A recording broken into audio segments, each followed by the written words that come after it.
Welcome to Everything Life Coaching. I'm John Kim. And I'm Noelle Cordeaux. We are the founders of JRNI Coaching. We're super passionate about all things coaching and want to share what we've learned from over a decade of coaching and training over 1,000 life coaches. Dive deep into a more meaningful career, find freedom, and make an impact on the world around you.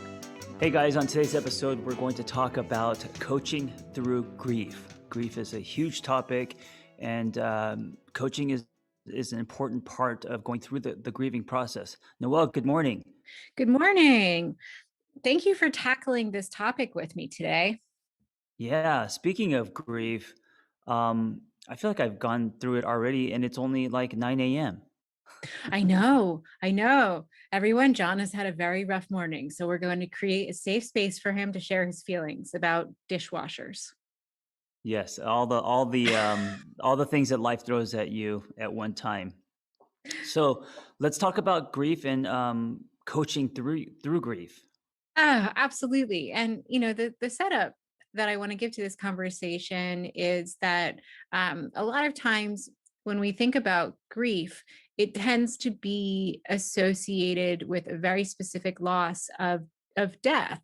Um, but grief is a really complex and multifaceted human experience that encompasses so much more than life and death. It encompasses all of the different flavors of loss in general. And so that's the lens we're going to be peering into in order Right. to examine this work. Yeah, and I love that you said it's loss, right? So like in my situation, obviously no one passed this morning, but the loss of time, me The loss grieving of over the time. yeah, and so it could be any kind of loss, right? It's not just death.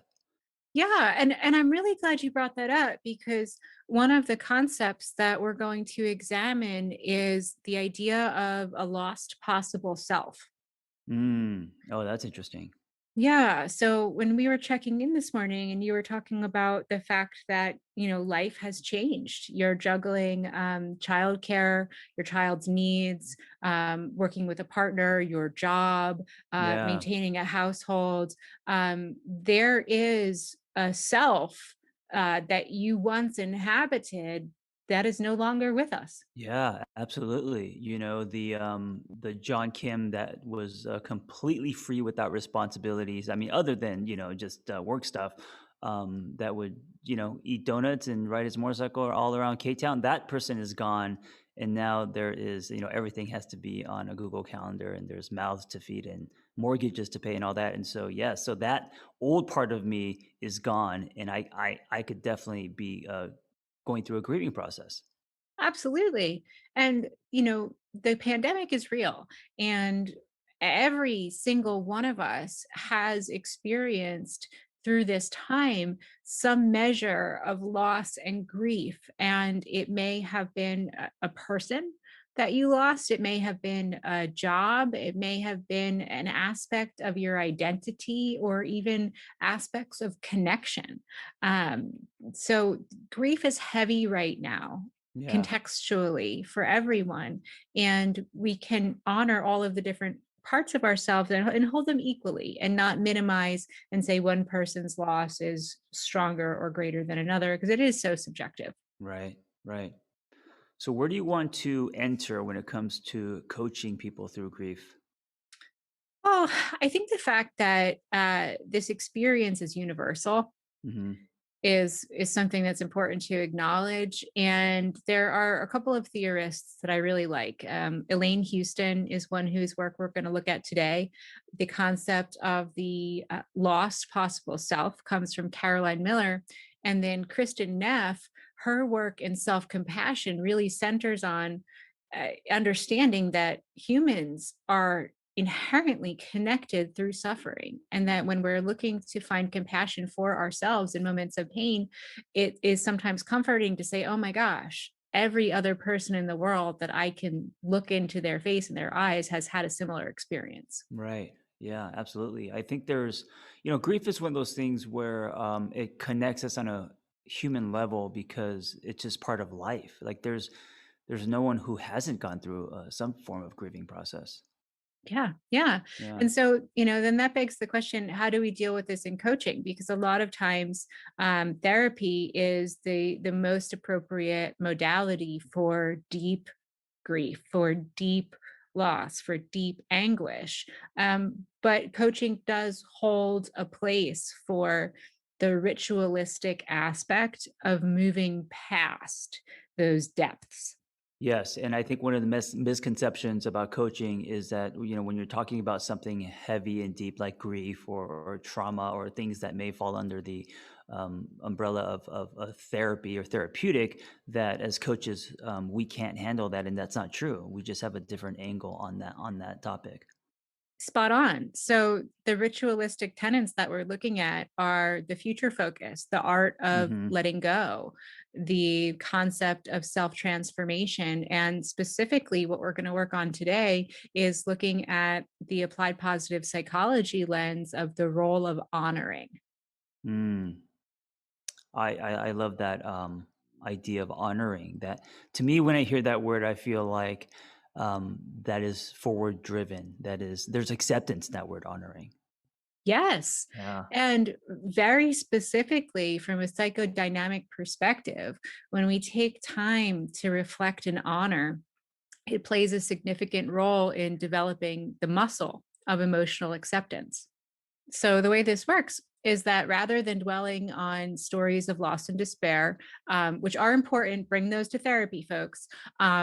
Honoring and reflecting through coaching offers a meaningful and tangible route to transitioning out of the depths of anguish and then into a more stable path of existence through the preservation of memories.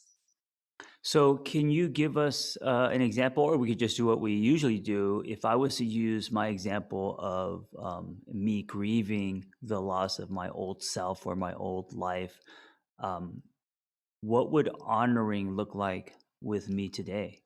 Sure.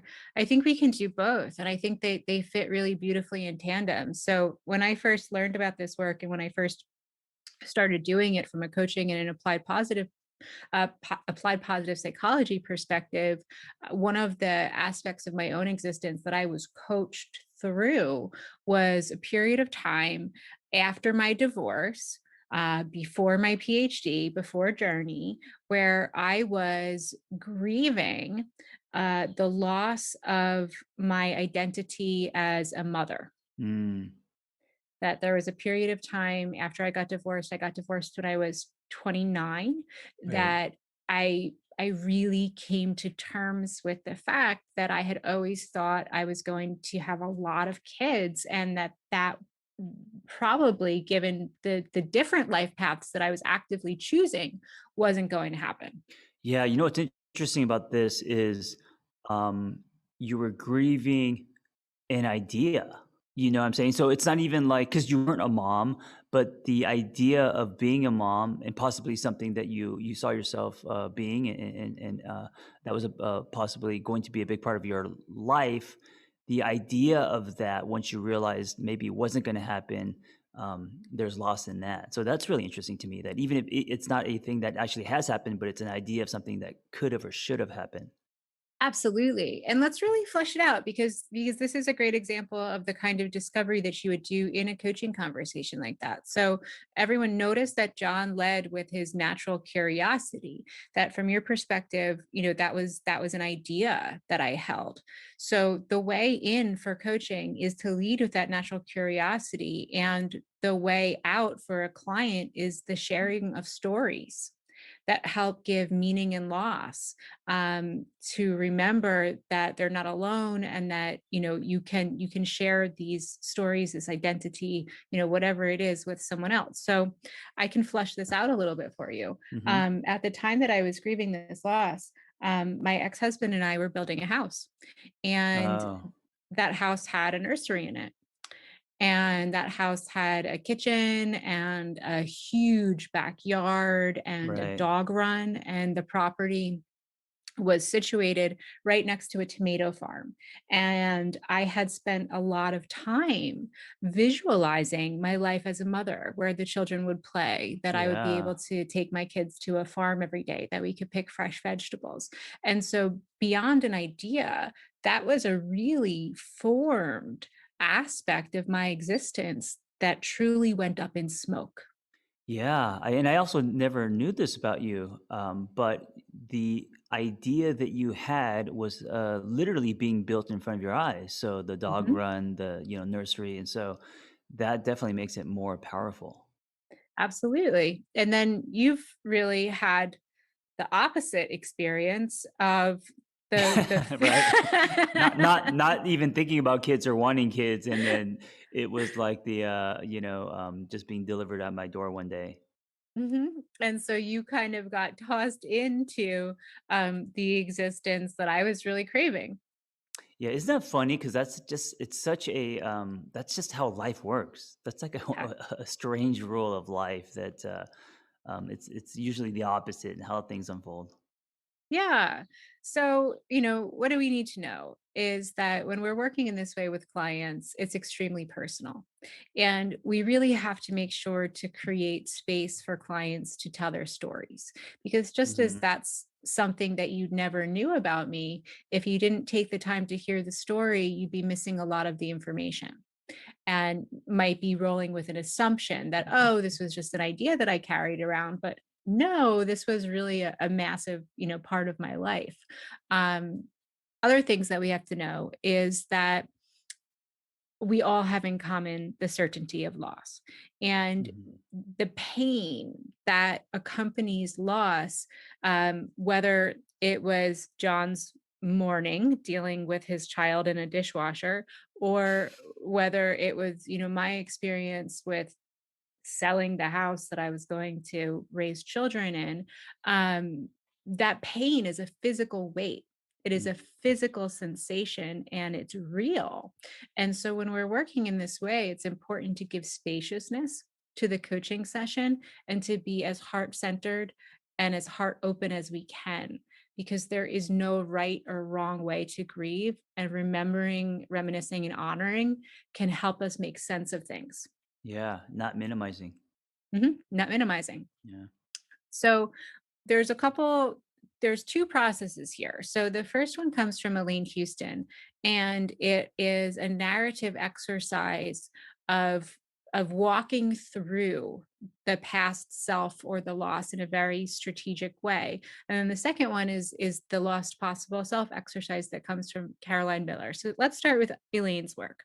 And John, we can use you as an example for this one if you like. Okay, let's do it. All right.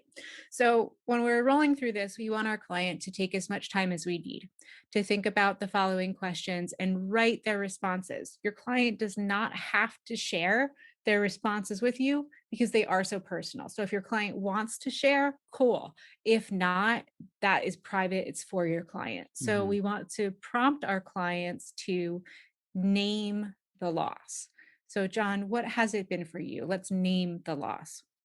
I think the loss for me would be um, when I didn't have as much responsibility, when I was quote unquote single, not a father, and able to, go to bed whenever I wanted, not change diapers, all that stuff. Sure. Yeah. Okay. So the next question, we're going to ask for three words that describe, whatever it is. So this could be, in John's case, it's an identity. It could also be the loss of a relationship, the loss of somebody who you love, like an actual death, or it could be the end of a chapter in life. Hmm. So, for Yeah. example, when I chose Journey over my PhD, I had to grieve the fact that I wasn't going to become a doctor, right? I Right. gave up kids, gave up PhD, and here I am. So, what three words would you define your situation as, an identity or a chapter? Ooh, I think it's both. I think identity for sure. Taking on the identity of being a father, letting go the identity of I don't know what the word is, but someone who's not a parent. And then also a brand new chapter. In my situation, when you become a parent, it's not reversible. It's only forward. So it's never going to be. You can't go back. So it's. I think it's more than a chapter. It's an act break in your story. Would you say that the single years might be a good way to describe what we're talking about? Yes, yes. Okay. Losing the single years, and that's Losing. right. And it's not just referring to like being in a relationship with an intimate person, but just in general, losing the single years, the Yep. nomadic wandering John. Awesome. So there we've named the loss, the loss of the single years. Now, next up, what are 3 words that describe your single years? Oh, free. Um, God, I would say free. I would say excitement and um, when I say free, I would say freedom, excitement, and what's the opposite word of responsibility? Irresponsibility? Yeah, but yeah, and many can agree that that definitely was me. But yes, irresponsibility, but without the label or judgment of me being, Eh, irresponsible. no, and Less responsibility. well, no, I think this is super important because as your friend, as one of your former roommates during the single Hmm. years, Yep. um you know if the word irresponsibility to you does not hold shame, it does not hold shame. Right. And I could lovingly apply that to you in those years and you'd be like, yeah. Right. Right. So we don't need to edit our own language because whatever comes up comes up. All right. So irresponsibility, freedom, and excitement. Yep. Okay, so if we're honoring, how does it feel to sit with those 3 words and say, damn, I had fun? Yeah, it feels like looking at a yearbook and remembering, the good times, like reflecting back on the summer camp where you had some great experiences, and yeah. Awesome. So what advice from those years or quotes or sayings do you remember? What advice, quote sayings you mean from other people? Or from yourself? I mean, I can just from the time that we were Mm. roommates, I can think of a bunch. I would say grateful that you could design a life this way. It wasn't that far back from my single years that I was, working in treatment centers I didn't believe in and punching a clock and all that. So uh, just getting to a place in my life where I felt, oh, this is great. I'm feeling excitement. I'm feeling joy, and I could kind of run around the city and design a life that is just free. So yeah. A quote that I remember is, "Everyone will adjust." Yeah, be yourself and everyone will adjust. Mhm. Yeah, Yep. so I think at that point in my life, I was just getting used to this idea of be you, work in a way that's honest to you. You're going to get pushback all around, and then being strong enough to just accept that people will adjust instead of me folding and adjusting to other people. So I was just kind of approaching that. Yeah. So, given that learning, given that, foundation that you built, what do you love the most or appreciate the most about this chapter in your life and this part of your identity? The single or the one now as a father? The single. Not having I grew up with brick and mortar businesses and always having to be somewhere for a certain amount of hours to work in the family business. So finally being free and not having to um, be held down, that was always Mm, that was the value for me. that's a huge one. So, you know, to wrap it up from the interview process of really kind of thinking about this in narrative fashion, and again with your clients, you would encourage them to really sit down and journal these Hmm. things. Hmm. There are 2 questions here. What skills or life lessons are you pulling forward into the future? And how did this chapter help you become the person that you are today? Mm. I think I had it. I think I had to experience that. I had to climb that mountain and know that it exists to then move forward and say, okay, now I want some more structure, stability, responsibilities. Absolutely. So it gave you insight Mhm. into a way that you could build differently moving forward. Yeah. And if I didn't experience that, I wonder if I would always crave that because I hadn't experienced it, and that would affect my day to day today. It might. It Yeah. might. Awesome. So that was the interview, that was the narrative interview process. And next we're going to move on to Caroline Miller's technique, and this is really where we bring it home. So we've just taken the time with John as the client to really walk through and process the impacts, the gifts, the good times from this chapter and this identity, and hold it up as a stepping stone that led to the next threshold and chapter in life. So, hmm having just gone through that, John, how do you feel right now? I feel grateful. Because I don't feel like I want to go back. I feel like there's an evolution. And I think this is part of the grieving process is not necessarily wanting to, jump into a time machine and live somewhere in the past, but this whole idea of acceptance. Like, I feel like, oh, I lived that. That was great at that time. And now, because of that experience, now I'm ready for what is new, which is what I'm going through now. Yeah, awesome. So, when we bring this up to the next phase in the process and really close it out with the client, it comes down to the work of coaching, which is moving our client towards a desired goal state. hmm And so, in this scenario, given that things have changed, given that your life has shifted, John, what are your goals for your lived experience now? How do you want to feel?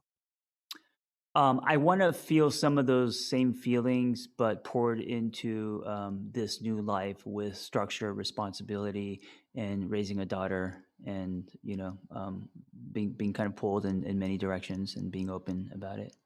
Mhm. So, one of the things that we know from goal setting theory is that when we have competing goals on the table, it's very hard to accomplish the one that is central or most important right now. So, Mm, if we're thinking about your situation, if we did not take the time to honor and resolve the single years, it could become a competing goal. It could become right. an aspect of your identity that keeps yanking your attention away from what's in front of you.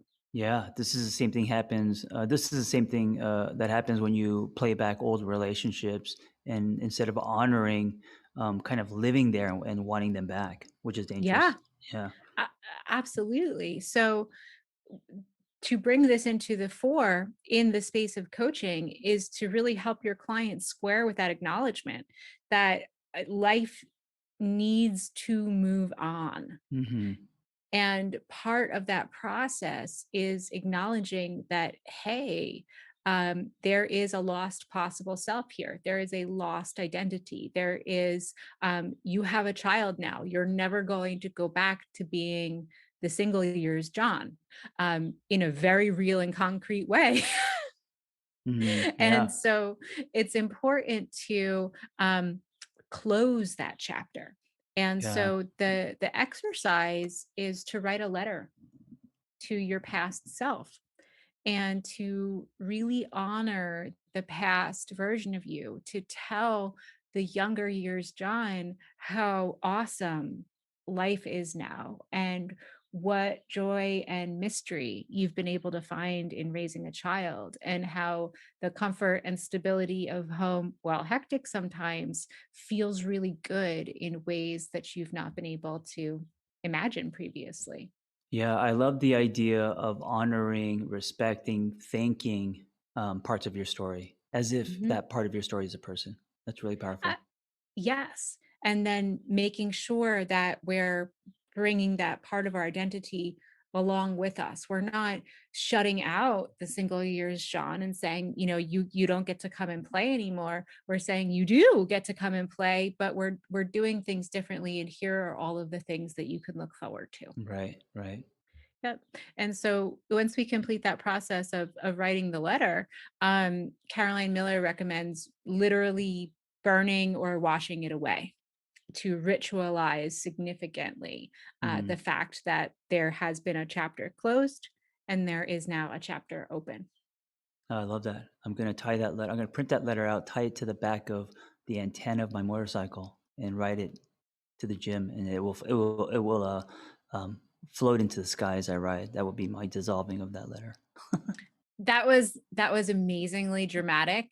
And then you tacked on to the gym, and I was like, "Ah, John." Oh yeah, I I meant to the ocean. I meant to the ocean while the sun is setting. The letter is waving behind me, and then slowly falls off the antenna and floats into the sky Uh-huh.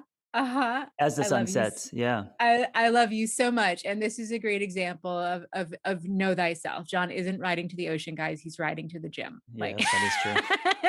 Nothing has changed. nothing. People change not that much.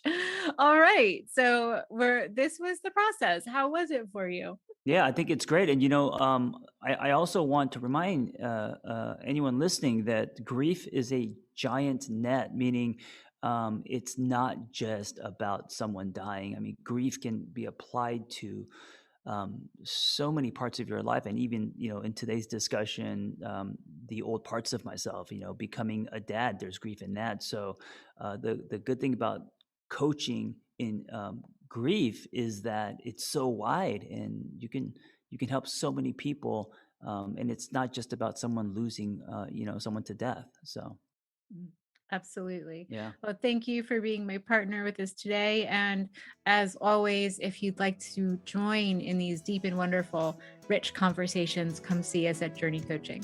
Yeah, thank you guys. Be well. Thanks for listening to Everything Life Coaching. If you're feeling the draw to become a coach, head to journey.co/everything to explore a new career that brings fulfillment, gives you a true sense of purpose, and a strong community to do it in.